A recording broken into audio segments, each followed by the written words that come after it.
எனக்கும் வாழ்க்கையில வறுமைனா என்னன்னு எனக்கு நல்லாவே தெரியும். பசினா என்னன்னு எனக்கு நல்லாவே தெரியும். நான் ஒன்றும் பெரிய மன்னர் பரம்பரையில இருந்தெல்லாம் வந்துடல. உங்களை மாதிரிதான், உங்கள ஒருத்த மாதிரிதான், உங்க குடும்பத்துல ஒருத்த மாதிரிதான், உங்க புள்ள மாதிரிதான், உங்க மகன் மாதிரிதான், உங்க அண்ணன் மாதிரிதான், உங்க தம்பி மாதிரிதான்.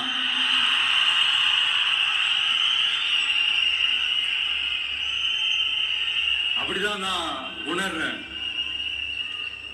நீங்களும் என்ன அப்படி நினைச்சதுனாலதான் சினிமாவில் எனக்கு ஒரு மிகப்பெரிய ஒரு இடத்த ஒண்ணு கொடுத்தீங்க.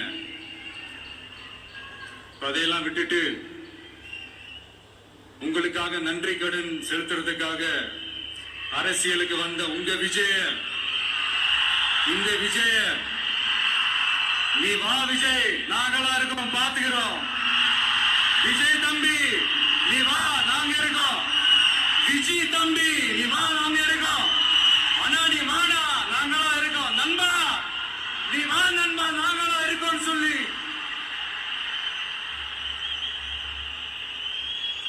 அவ்வளவு அன்பா, அவ்வளவு உறவா என்ன ஏத்துக்கிட்டீங்க. இந்த நேரத்தில் இதை நான் சொல்லணும்.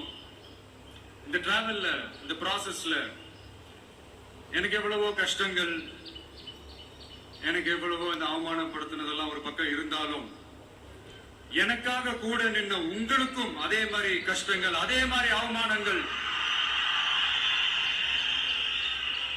அதையெல்லாம் நீங்க பெருசா எடுத்துக்காம, அதையெல்லாம் நீங்க பொருட்டாவே எடுத்துக்காம, என்னோட வலிகளை, என்னோட வேதனைகளை உங்களோட நான் நினைச்சு என் கூடவே நின்னு இன்னைக்கு சி ஜோசப் விஜய் எனும் நான்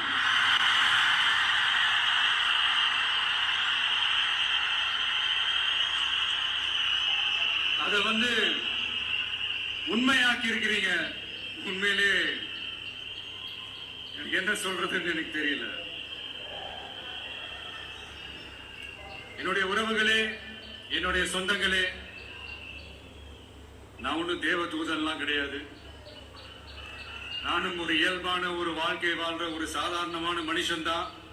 நான் முன்னாடியே சொன்ன மாதிரி அது செய்வேன் இது செய்வேன்னு பொய்யான வாக்குறுதிகள்லாம் கொடுத்து உங்களை நான் ஏமாத்த மாட்டேன்.